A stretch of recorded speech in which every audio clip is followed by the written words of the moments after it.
Bom, e agora vamos conversar com um professor, e um jovem professor, falar um pouquinho dessa república que em curto espaço de tempo vai completar 130 anos e ainda tem um gosto, um cheiro, um jeito de república das bananas. Vamos lá, conversar com o professor Vitor. Bom dia, meu irmão querido, como vai? Professor, Tudo bem? Satisfação. Tudo bem. Aqui. Para começo de conversa, um livrinho aqui que tem umas histórias de Teresina. 50 anos das minhas andanças, vivência aqui pela cidade. Eu queria um autógrafo. Tudo bem. Meu querido professor, esse camarada aqui, já esteve em Teresina mais de uma vez. Gomes. Esse camarada não é um historiador, ele é, na verdade, um jornalista que resolveu fazer história. E, livre dos vícios, dos jargões da academia, acabou fazendo um livro de muito sucesso, porque a linguagem é bem acessível, são livros bons, ele tem 3 livros da série, esse aqui é o último.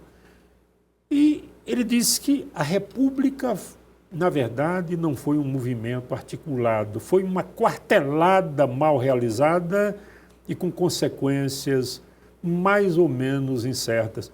Isso procede ou você tem uma opinião diferente sobre a proclamação da República? Os historiadores costumam tratar como um golpe, né? Foi um golpe de uma aliança civil, né, das oligarquias agrárias brasileiras, né, que se uniram a interesses do Exército brasileiro e o Quintino Bocaiúva, né, o PRP, o Partido Republicano Paulista, junto com o Exército, com ideais positivistas, liberais, republicanos, e se uniram para derrubar o imperador, Dom Pedro II. Então, a ideia era essa, derrubar o imperador e substituir um sistema político por outro, uma república. Agora, o que a gente costuma relativizar nesse processo é justamente quem participou, né, desse processo.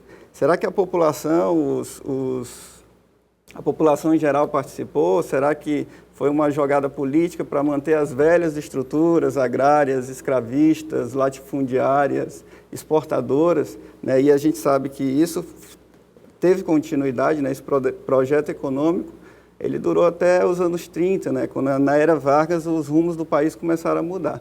Então, os historiadores entendem que houve uma espécie de continuidade no projeto econômico, uma continuidade de exclusão das massas e um projeto elitista, né? Então, nesse sentido, foi um projeto de continuidade.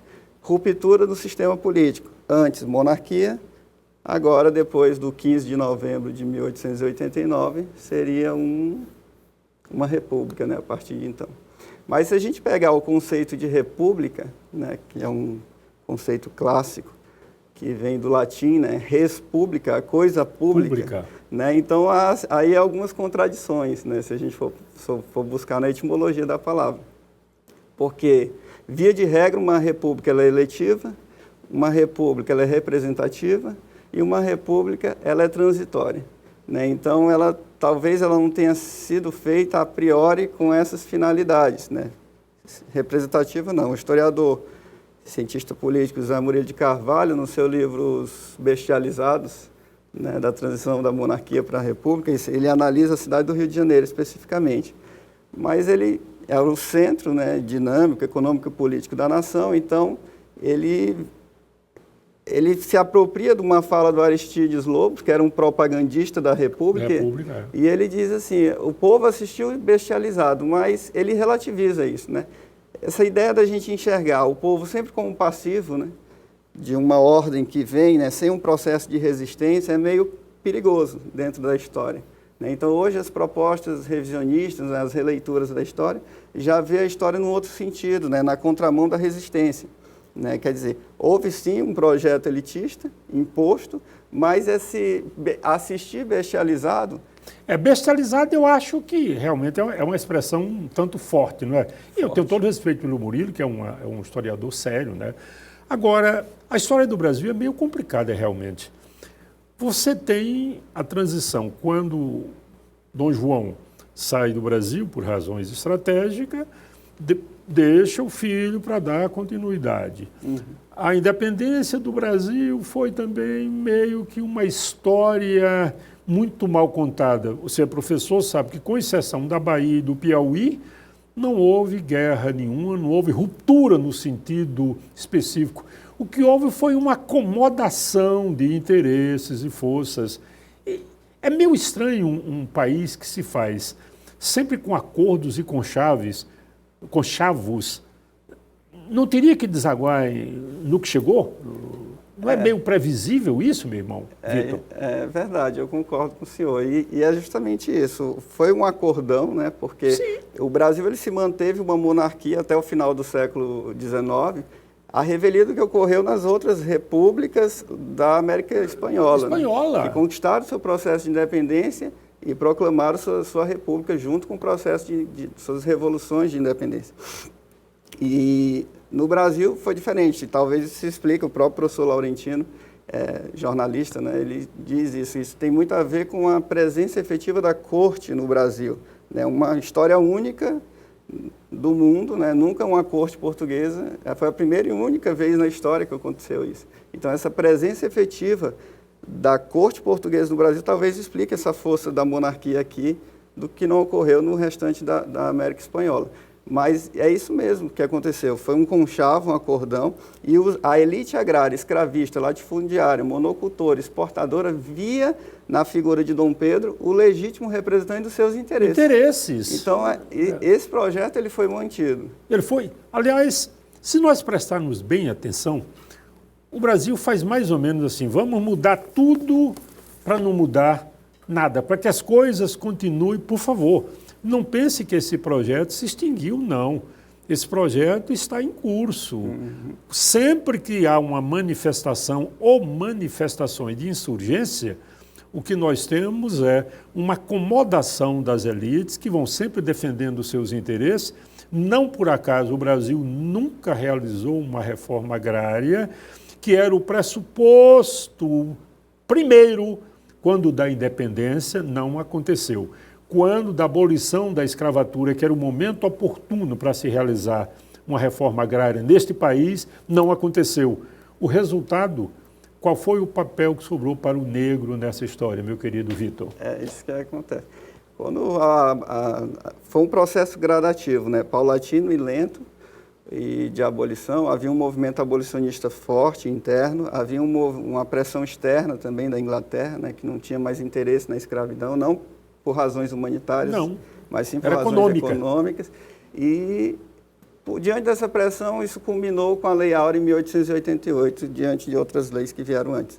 E não houve a preocupação de se integrar o negro na sociedade. Então, ele ficou meio que à margem mesmo, sem encontrar o caminho da instrução, sem encontrar o caminho da escola, sem encontrar o caminho do trabalho. Optou-se, né, e era uma época das teorias racistas, científicas, né, do darwinismo social, Sim. que era preciso melhorar essa raça brasileira, né, branquear. Então, houve uma política de atração do imigrante europeu que receberam benefícios para vir para cá em detrimento de quem já estava aqui.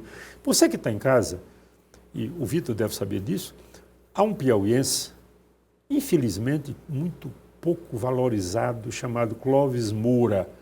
Clóvis é de Amarante, sociólogo, autor de Rebeliões da Senzala e autor de um livro único que aborda essa questão com muita propriedade. Negro, do bom escravo ao mau cidadão. Você já viu esse livro, Vitor? Precisa conhecer. Muito interessante. Do bom escravo ao mau cidadão. Que papel se reservou ao negro na sociedade brasileira ainda hoje? Se você chegar nos presídios, a maioria negro. O número de mortos, notadamente jovens, se fizer um levantamento sério, já foi feito, a maioria negro. O número de crianças e adolescentes que saem da escola antes de completar o ciclo básico do ensino, negro. Qual é o papel do negro na sociedade brasileira, seu Vitor? Hoje é uma situação bem difícil, né? Se pressupõe, né, tem aquela falsa e eu diria até hipócrita impressão de que não existe racismo no Brasil. Ainda, por incrível que pareça, tem gente que diz que não existe. Não há. Mas existem leis que coíbem o racismo, né? O artigo 5º da nossa Constituição Sim. diz que racismo é crime imprescritível e inafiançável. Inafiançável. Vitor, me dá só um minutinho aí. Brasil é um país tão sofisticado em matéria de ruindade, de esperteza, que se pune o crime de racismo com... Olha a lei, ela não prescreve e ela não é afiançável, ou seja, é inafiançável. Quem cometeu um crime de racismo pode passar 50 anos escondido, no dia que ele voltar será preso. O senhor conhece a notícia de um único punido por crime de racismo no Brasil? Recentemente eu presenciei bastante, principalmente nessa polarização política que a gente viveu, né? E infelizmente não. Né? A gente não vê isso.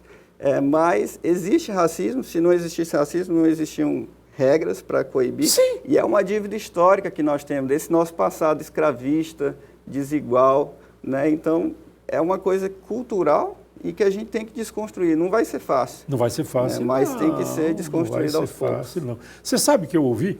Por favor, eu estou conversando com o Vitor aqui, é uma conversa, nós não estamos aqui fazendo proselitismo, nem campanha contra ninguém, mas eu ouvi agora nessas discussões malucas, essa campanha serviu para uma coisa, senhor Vitor, mostrar o nível do preconceito, dos ressentimentos adormecidos na população, não é, né, Vitor? Entre o público jovem da tua idade, camarada. Eu fiquei espantado com pessoas próximas da gente, né, e que o conservadorismo da nossa sociedade, eu diria assim, até o grau de violência e autoritarismo, né, que nós guardamos.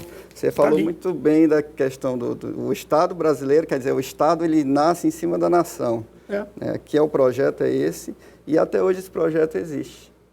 Né? No Brasil aconteceu um fenômeno muito curioso. Eu estou falando muito, quem está mais falando era o Vitor, mas como nós estamos conversando aqui e tal, tem uma coisa muito curiosa. O Brasil é um país tão curioso que o Estado nasceu antes da nação. Portugal mandou para cá, para o Brasil, uma estrutura, um arcabouço de Estado pronto, não é verdade, senhor Vitor? E chegou aqui e jogou essa estrutura de Estado português numa nação que não existia. Isso trouxe reflexos bastante sérios, traz ainda hoje para esse país. Traz e mancha esse estigma republicano que nós temos, né? Já que a gente está aqui... O tema é República mesmo? Lembrando aqui do 15 de novembro, né, a mancha desse patrimonialismo herdado da Península Ibérica, né, trazido, né, é uma herança ibérica. A apropriação da coisa pública com os interesses privados. Então o Brasil já nasceu com esse estigma. E o republicano é aquele que crê nas leis e acredita nessa lei como um meio para se chegar a uma liberdade, sobretudo uma liberdade democrática. E repudia o patrimonialismo, repudia o clientelismo, repudia o nepotismo, repudia o corporativismo. Então, tudo isso é ser republicano. Então, as pessoas confundem muito o que é ser republicano, as pessoas confundem o que é republicano e o que é democrático. São conceitos diferentes, mas que estão muito próximos. Sobretudo no conceito de res pública é o que é público. E eles se aproximam muito no quesito da esfera do bem comum. Né? Então, quando você fala em república, você pensa num sentido positivo da coisa, não pejorativo. Então, nesse sentido, se aproxima de democracia. Bem, para a gente terminar essa conversinha aqui, só um lembrete a vocês. Eu ouvi agora. Eu ouvi mais que falei. Eu ouvi muito, porque me assustou. Eu ouvi uma cidadã, advogada, defensora pública, afirmar que quem inventou a divisão de classes no Brasil, a divisão de gênero foi o PT. Ou seja, antes do PT não havia homossexual, não havia essa história de homofobia, não havia a questão do racismo, não havia nada. O Brasil estava muito em paz e, de repente, começaram a mexer demais e se criou